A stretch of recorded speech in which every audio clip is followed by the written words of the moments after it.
Welcome to FO Podcasts. With me is Ankit Jain. He's a lawyer. He's also the shadow senator of Washington, D.C.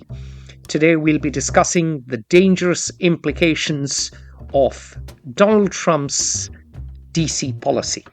Welcome, Ankit. Great to be here. Thanks for having me, Atul. So, Ankit, before we even get into the discussion, because we have listeners from around the world, please explain to them what is a shadow senator? How are you different to a senator? And why does Washington, D.C. have a shadow senator? Yeah, so Washington, D.C., unlike every other jurisdiction in this country, does not have any voting representation in Congress. So, because of that, the D.C. government has created two non voting senators and one non voting representative to be our elected advocates to Congress to advocate for DC to become the 51st state and gain full voting representation, to try to protect DC rights from attack by Congress, and to basically be our elected lobbyists for our rights before the Congress.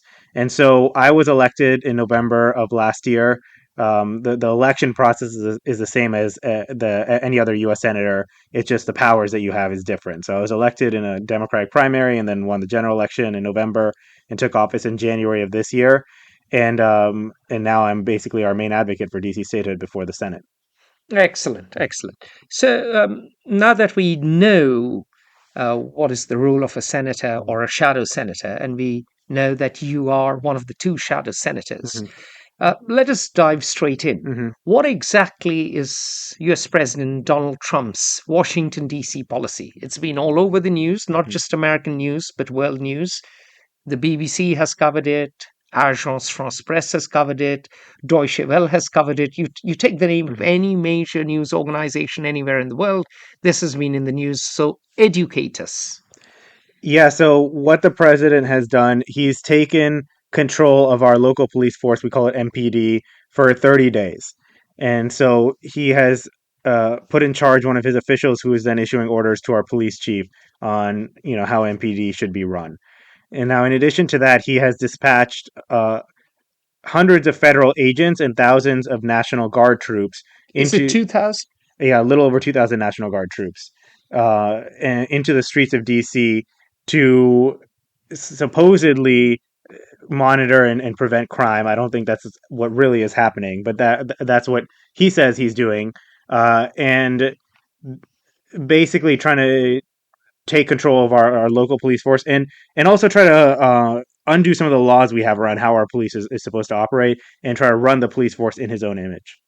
Excellent. Now, that's a good summary, but let's get a bit more meat on the bones. So, what do you mean by getting the police force to operate in his own image? Does this mean that they can just arrest anyone they want? Does this mean that habeas corpus is suspended? Does this mean that they will check for illegal arms in some of the crime-infested parts of the city? Mm-hmm. Well, so they are trying to do some of those things.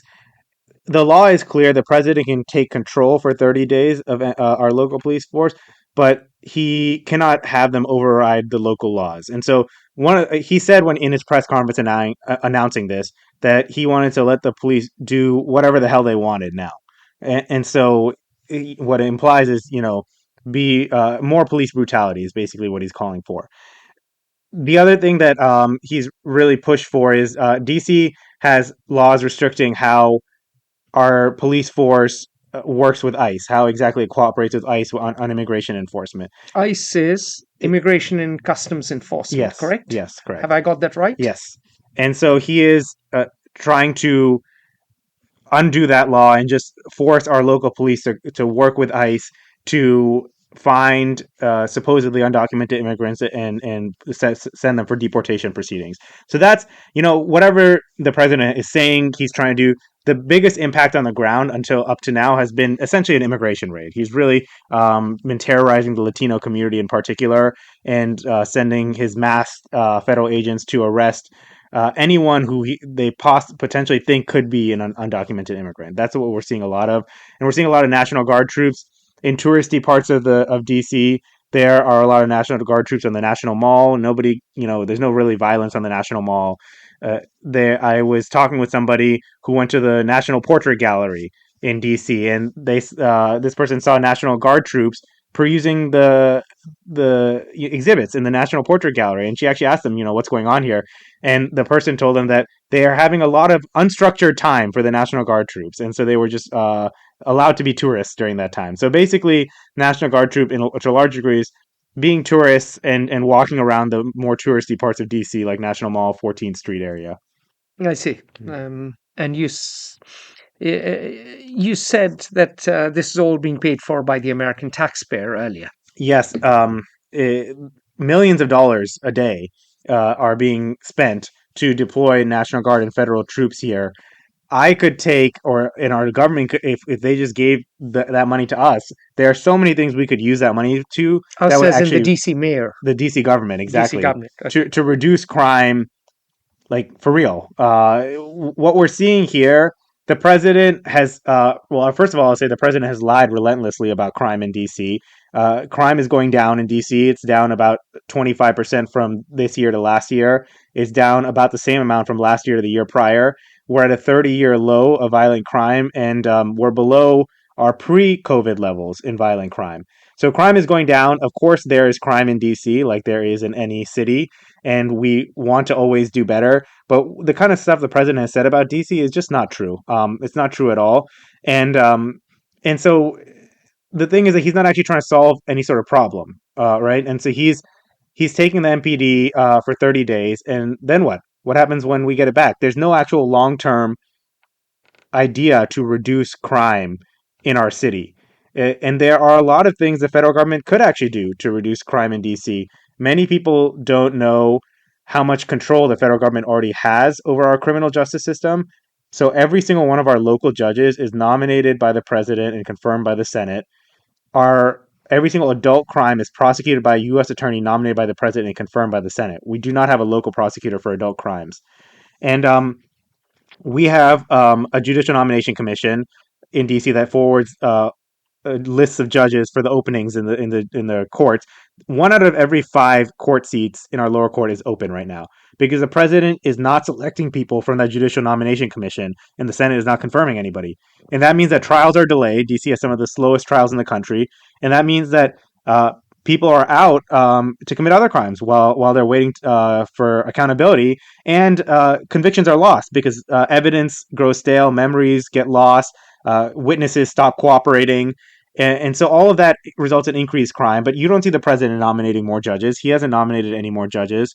The U.S. Attorney's Office that the president is in charge of, they are facing a judicial vacancy.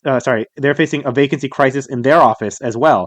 So the president's appointee, Janine Pirro, went on Fox News a few weeks ago, basically begging people to apply to work in her office. And the reason they have such a big vacancy crisis, at least in part, is because her predecessor, Ed Martin, who was also a Trump appointee, fired around 20 to 25 hardworking U.S. attorneys whose only crime was prosecuting violent January 6th insurrectionists. And so why don't they hire those people back if they're worried about a vacancy crisis in their office? You don't see the president doing any of these things that could actually reduce crime because the president is not actually interested in reducing crime. He just wants some headlines. And it's easy, it's fine for him if he gets the headlines. He lives in a fortress, essentially. But those of us who live in DC actually have to deal with the crime, and we actually want to solve the problem, and that's not what we're seeing here. Okay, so let's take a step Mhm. back from the uh, current president to the structural Mhm. nature of Washington, D.C. itself. So the DC police answers to DC mayor. Is that correct? Yes, Okay. So DC gets to elect its mayor. Is that correct? yes. And there must be a city council. How many members, sir? 13, 13. So also elected by the also people of elected. DC. And they draw up laws for DC, Yes, rules and yes, regulations. correct. Okay. So DC can have more police on the road if assuming it has money and it Mhm. gets its money mainly through property taxes, correct? Income tax, property tax, Income yeah. tax, property tax. Okay. Now, once the police arrest someone, Mhm. then the moment when the matter comes for prosecution, that is no longer in Washington D.C.'s hands, correct? If they're adults, yes, that's correct. If they are adults. Yeah, If they're adults, then it is a U.S. attorney yeah, appointed by the federal government. yes, correct. So prosecutor is a federal appointee, Yes. correct? Correct. And then it goes before a federal judge instead of a DC judge, unlike, say, Texas, Well, correct? it is a local judge, but the local judges are appointed by Congress.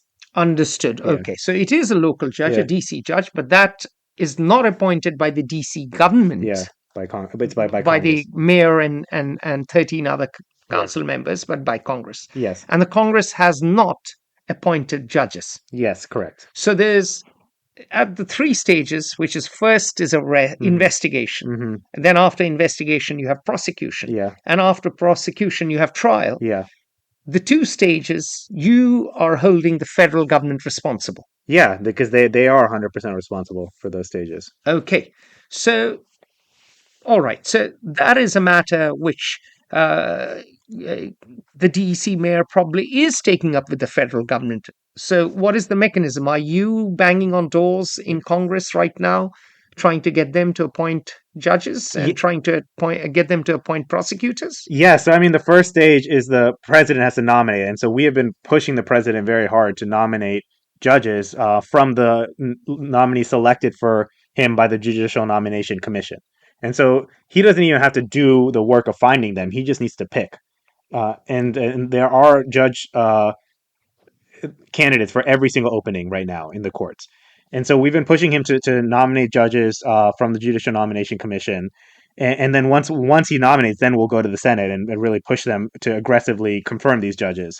On the U.S. Attorney front, I have been bringing up every opportunity I can that why don't they hire back these U.S. attorneys who they fired, who are really good attorneys and who obviously know the office very well. And it's unfortunately it's difficult because the president's appointee doesn't have to listen to the DC government. They're accountable only to the president, and that's I mean we'll talk about it a little bit, but that's one of the many reasons we need DC statehood.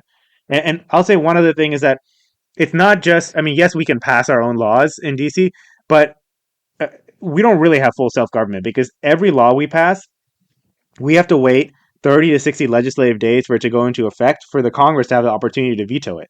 And they can repeal any law we pass at any point. They can pass any policy for us that they want at any point. And so we always have to deal with this. We're always having to look over our shoulder. It makes things more complicated, more difficult for us to even on the legislative front because we always have to think, well, what does Congress think about this?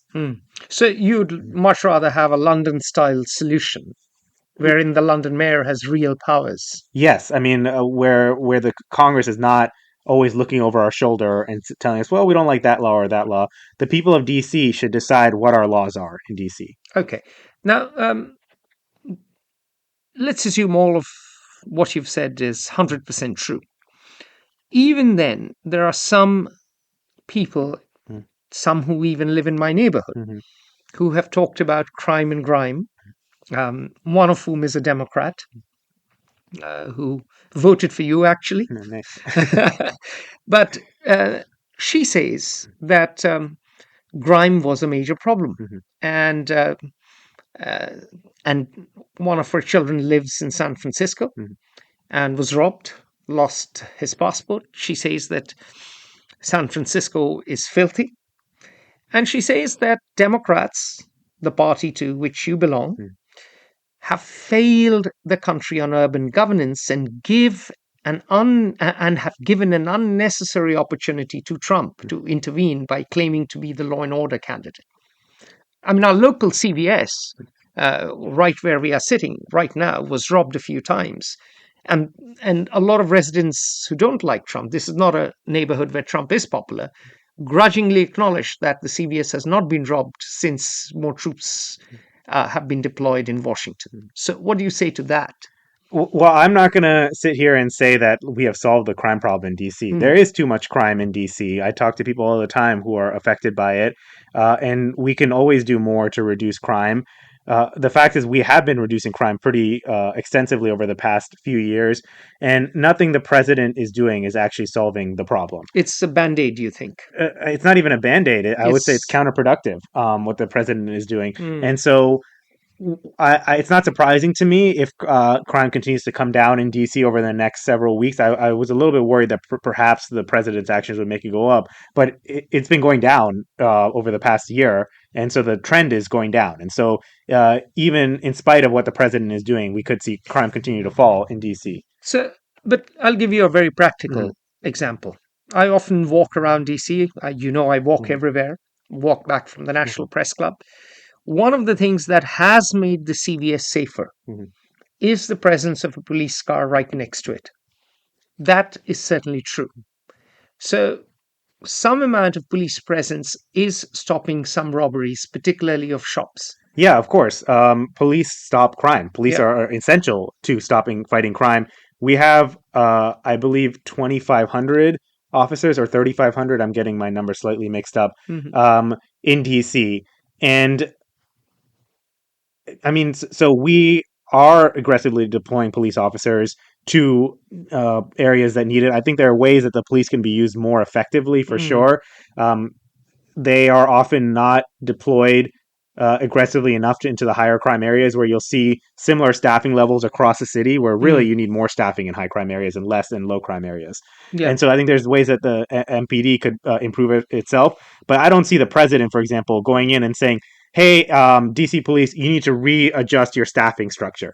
The things that could actually solve the problem. Nothing the president is doing is actually solving the problem. So Yeah. just throwing Yeah. 2,000, 3,000 officers for now Mhm. maybe may mitigate or may reduce robberies for now, but a month later it'll be back to normal. Yeah, and then I'll say that where you look at where the officers are going, they're not going to the high crime areas. They're going to the wealthier Yeah, neighborhoods. Okay. the Washington Post did a really good analysis of this about where have officers been cited. There's like maybe like a less than a dozen sightings east of the river, east of the Anacostia River, in neighborhoods like Anacostia, Congress Heights, Deanwood, where the crime is higher. And there's a ton of sightings in downtown DC where crime is not nearly as high. And so, to the degree that even just like the presence of federal agents could be helpful, they're not going to the right places. Understood. So let's talk about the homelessness issue. Mhm. The number of homeless people on the streets, at least in the central uh, touristy parts Mhm. and the wealthier parts, seems to have come down. What is going on there? Are they being bussed out somewhere? Well, so the president is breaking up homeless encampments, Mm, and I don't know exactly.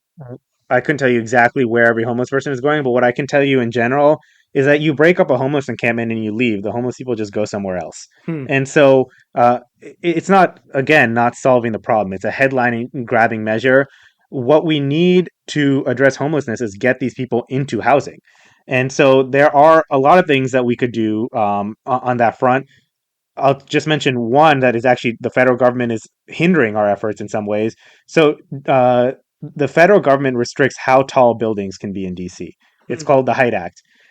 And what that means is that we can't build enough affordable housing, and that means that rents go higher. Studies show that every $100 increase in rent means a 9% increase in homelessness. And mm. so, what we could do if the federal government cared, if the President Trump cared, is he could work with us to replace this federal Height Act with a local Height Act to allow our own DC government to decide for itself how tall buildings should be, informed by the views and perspectives of the people who actually live here. Because a senator from Vermont, Wyoming, they don't know how tall buildings should be in DC. They don't know the trade-offs that you need to balance into that. And so, one thing the president could do if he cared about homelessness is help us replace the federal Height Act with a local Height Act, But that's a Congress issue, and he not could. just a president That's issue. true, but That's a legislature's issue, to be fair. he could push Congress, and he could use his Well, bully yes, but pulpit. then you're going back to the doctrine of the theory of unitary executive. I mean, the founders of the American Mhm. Constitution Mhm. envisaged Yeah, three branches of yeah, government. So I think yes, he could do it, but that is sure. couldn't the legislatures do it Yeah, themselves? fair. Yeah. The Republicans control the entire federal government, right? So Republicans, in general, if they cared about reducing homelessness, they could work with us to So replace this federal Height Act with a local Height Act. so the Democrats Hmm. held majority under Hmm. Obama in both Yeah, houses of Congress, yeah. and they also held the White House. Why didn't they change this act? I mean, I think that it's an issue that has not gotten enough attention in DC, Mm, where people maybe didn't realize quite what impact it has had, and we're starting to get more coverage and more mm. analysis about how much it's harming DC's housing production, and I'll say that we didn't have a champion uh, pushing for Congress to make a change like what I'm doing right now. So Got it. I ran on this issue about replacing the federal Height Act with a local Height Act, and I'm very uh, Committed keen, to yeah, it. committed to actually making it happen. Got it. So we can't just blame the Republicans, to be clear. Yeah, but I think that like now that Trump has taken and the Republicans seem to have taken a keen interest in DC, Hmm. well, here are some things you can do to solve the problem, and Okay. they're not actually doing any of that. And, one other thing I'll say is that to reduce homelessness, to reduce crime, you need money, right? All of these things, hiring police officers costs money, Hmm. getting people into building more homeless shelters costs money, doing all of these programs to help reduce recidivism that costs money, and what you're seeing is instead of giving us more money, actually Congress stole $1 billion from our local budget a few months ago for no reason whatsoever. How? They because DC is not a state, every budget our DC council passes has to go to Congress for approval. Hmm. And so they originally approved our 20 fiscal year 2025 budget, then halfway through the fiscal year, there's conflicting reasons about why it happened, but they were like, "You know what? Actually, we know we approved your budget already. We're just going to take $1 billion from it. You have to spend $1 billion less in your local budget." The technical term is that they made us return to our fiscal year 2024 spending levels, which is $1 billion less than our 25 spending Hmm. levels in the middle of the year. And it's not like it saved the federal government any money. In fact, it didn't even save the local taxpayers any money. I didn't get any money back on my taxes because of this. That money is just sitting in a bank account unused. There was no reason for it. And what does that mean? It means we had to cut funding for police, for Schools. schools, for housing, for programs on mental health. All those kinds of things were affected because Congress stole money from us.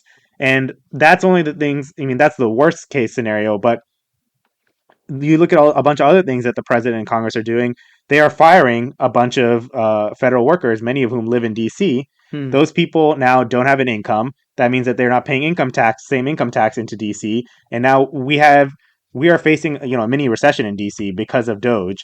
And as a result, we have been cut back on a lot of programs. Doge's Department of Government Efficiency, for those of you listening who are not Americans.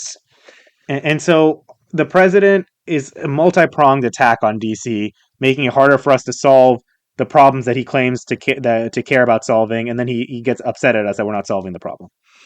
All right. You mentioned mental health, and one of the things that I've noted in my many years in Washington, D.C.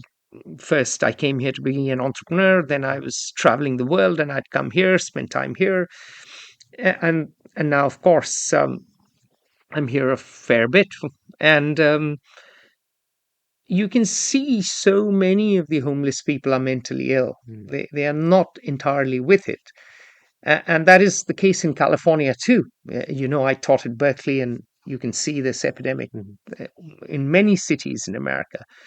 Um, are there any proposals to house them in special facilities? Well, the president in his press conference said something about he's going to lock up all the homeless people. I don't know under what authority he would do that. There are laws around that. Yeah, my question is different. I'm not talking about Donald Trump right Yeah, now. yeah, I'm talking about, are there any serious yeah, proposals around America? Because you are a shadow yeah. senator, you know other politicians, whether Democrat or Mhm. Republican.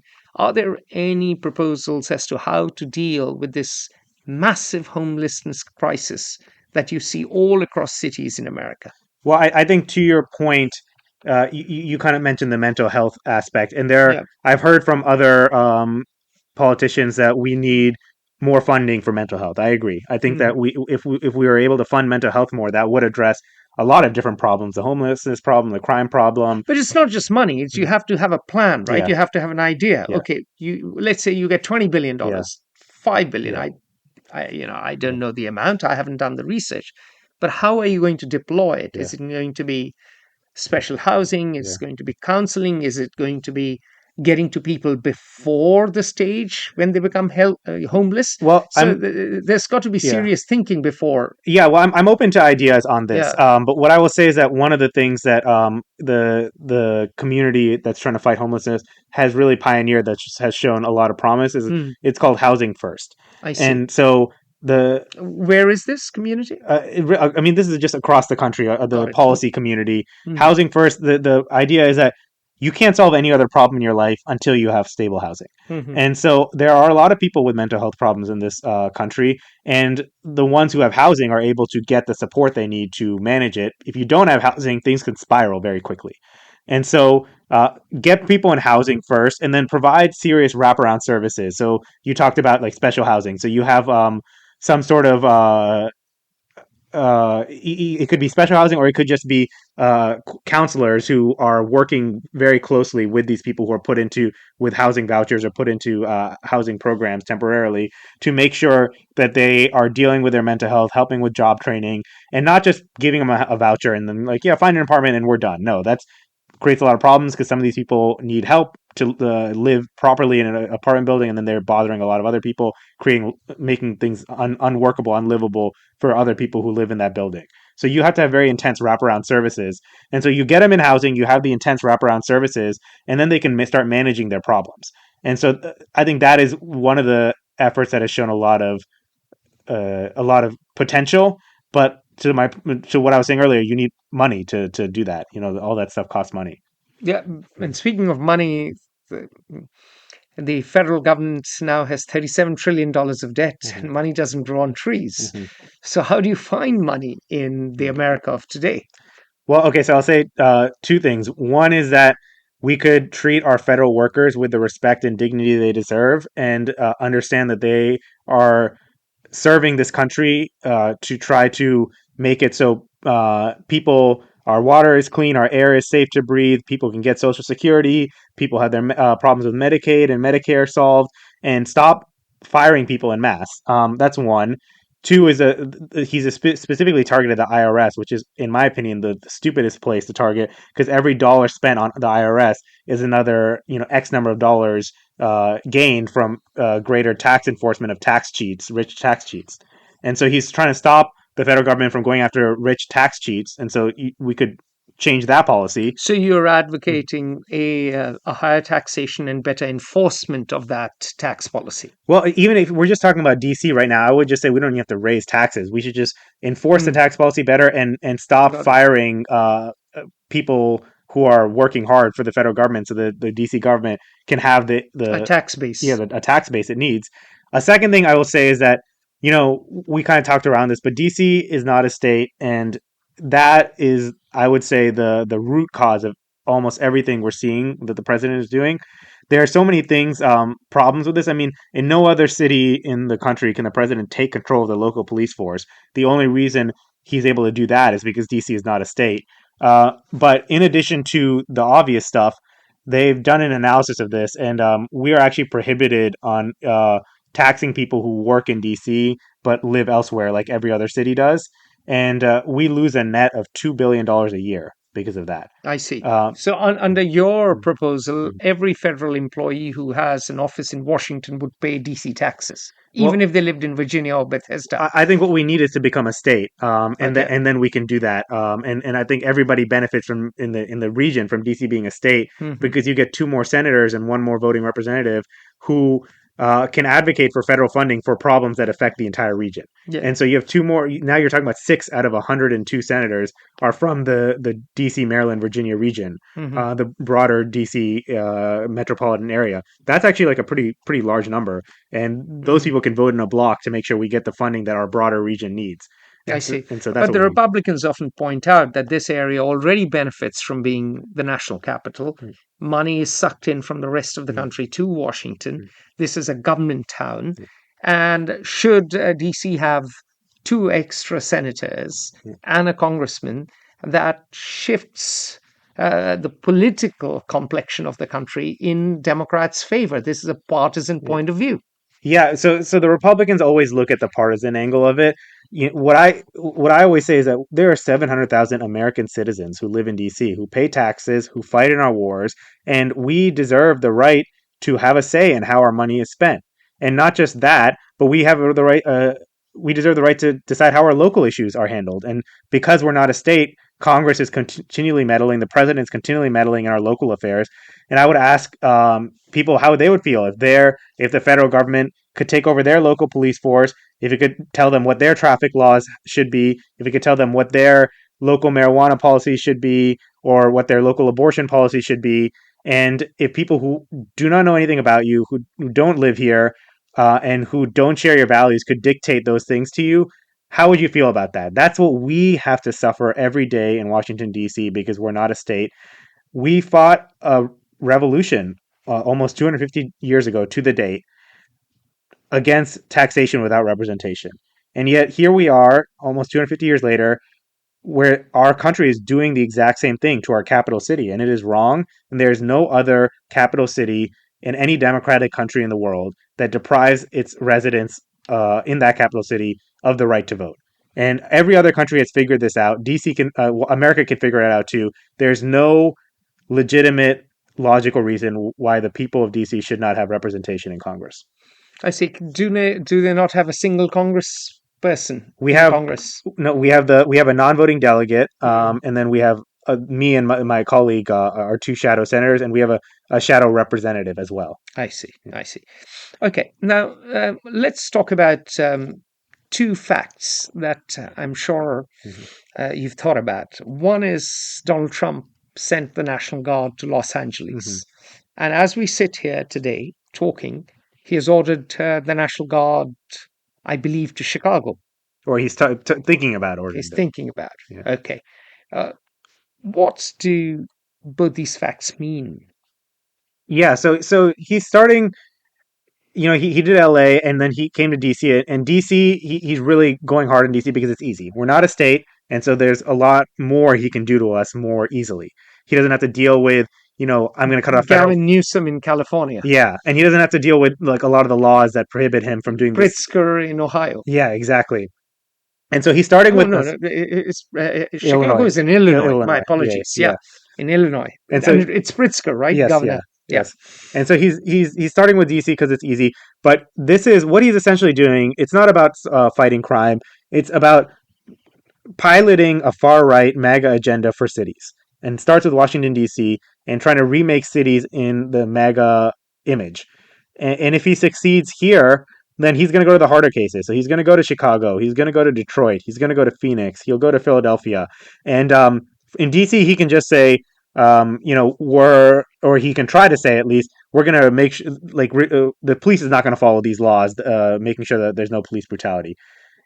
What he could do in Chicago or in Detroit or in Phoenix is say, we're going to cut your federal funding for criminal justice, police funding, if unless your city council repeals certain policies that we don't like. And so what I don't want is for him to succeed here in DC and think I can do this now for the rest of the country. And the good news about that is that a lot of what he wants to do to DC, he's already kind of reached his end for unilateral action, like taking control of our MPD. That was probably the most aggressive thing he could do unilaterally. Now he has to go to Congress. And he could extend control of the police for more than the 30 days he has it if Congress passes a law allowing him to. And he could try to get Congress to repeal some laws that our local government has passed that he does not like. And so the good news with that is that all of those efforts have to go through the Senate, and the Senate has something called a filibuster, which requires 60 votes out of 100 to pass any bills, which means that Senate Democrats can stop some of these more aggressive things from succeeding. And so, what we need to do is make sure that Senate Democrats are standing firm and saying, no, we're not going to participate in the president's far right agenda for Washington, D.C. We're not going to participate in this federal takeover of D.C. We will vote down any effort to take away more rights from Washingtonians. And not just out of charity for the people of DC, but because to protect the rights of their own constituents who are living in the cities that the president is coming after next. And So yeah, this is a dangerous precedent, is what you're saying. The summary exactly, of your argument. It's DC now, and then it could be Chicago, it could be Philadelphia, it could be any other city exactly, later. exactly. But here's what many Democrat supporters have said. And I pointed a lady out to you. Another lady said that Democrats have failed when it comes to urban Mm-hmm. governance. There's too much crime and grime. Mm-hmm. They have confused police brutality with clemency for delinquents. What do you say to these criticisms of your own party's supporters? Yeah, I mean, I definitely think there are things we can do better, but if you look at So you cities, you have some sympathy for those who vote for you and complain about crime. well, yeah, I mean, DC is not a perfect city. No, they are Yeah, talking across democratic yeah, cities. They are talking when it comes to urban governance, yeah, the Democrats have failed when it comes to crime and grime. This is many older people in particular yeah. complain about this. I think that we are too, as Democrats, often are too unwilling to embrace new ideas and different tactics to solve problems that have been confronting us for a long time. So we have kind of like a old guard that has been doing things a certain way, and they're used to doing a certain way, and we need some new ideas and new vision for this country. But what I would say is, if you look at Republican cities, because there are some cities that are run by Hmm. Republicans, they actually often have higher crime on average than Such as, give uh, me an example. well, Dallas, for example, the mayor of Dallas, I remember, said something about he supports the deployment to DC. Hmm. Crime is high in Dallas, and they have a Republican mayor. You look at the crime is actually highest in cities in red states, and why is that? Guns. Often it comes down to guns. Gun violence is one of the biggest problems in any city in America, and cities can only do so much to reduce gun violence. If the federal government or the state that they reside in is not going to address the problem, then we're not, it's not going to be enough. And so the president often talks about he brings out these statistics. He's like, DC higher crime rate than like all of these urban all these capitals of other countries in the world. Well, actually, if you look at the statistics he has, those cities in other countries have lower crime rate than pretty much any city in America. And why is that? It's because they make it much harder to get access to guns. And so if they always blame cities for all these problems, but often the federal government is causing a lot of these problems. And here in Washington D.C., just as an example, the prosecutor appointed by the president announced a few days ago they're just not going to charge people for carrying long guns in public, even though it's illegal under D.C. law. So Yeah. that is certainly true that here you have more relaxed gun laws than elsewhere. I've lived in many countries, as you know, I travel a lot, Mm-hmm. and you don't get to carry guns, especially open carry, Yeah. in, say, even Switzerland, where a Mm-hmm. lot of people have guns. But it is also true that in cities, a lot of the crime comes from illegal weapons, not necessarily people who are Mm-hmm. buying these weapons legally. So it's more than just the gun laws as well, isn't it? Well, it's also the enforcement of the gun laws, and so we need to do a better job with that. Uh, Often, the penalties for illegal purchase of a gun are basically a slap on the wrist, and so we Mhm. need to have much stronger enforcement. We don't So you have need a stronger police force then, and a stronger prosecutor, and and a more stronger judges, and a and that better judicial system. and a stronger federal agency. The Bureau of ATF, Alcohol, Tobacco, and Firearms, is the main agency Mm, responsible for dealing with cross national mm, gun trafficking. mhm, Sorry, cross state gun trafficking, I should say. mhm. And we have not had a confirmed ATF director in years. Let me rephrase it to say I think we've had maybe two in the past 20 years. We've had like maybe 4 years with a confirmed ATF director.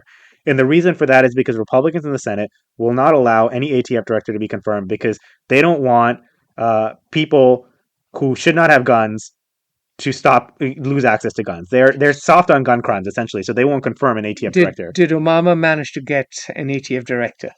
I think that I'm trying to remember. So I think Obama had one for like 2 out of his 8 years, Okay, and I think Biden had one for like 2 out of his 4 years, something like that. And I think that Trump never had a confirmed ATF director in his I first see. term. So you're talking about institutional changes.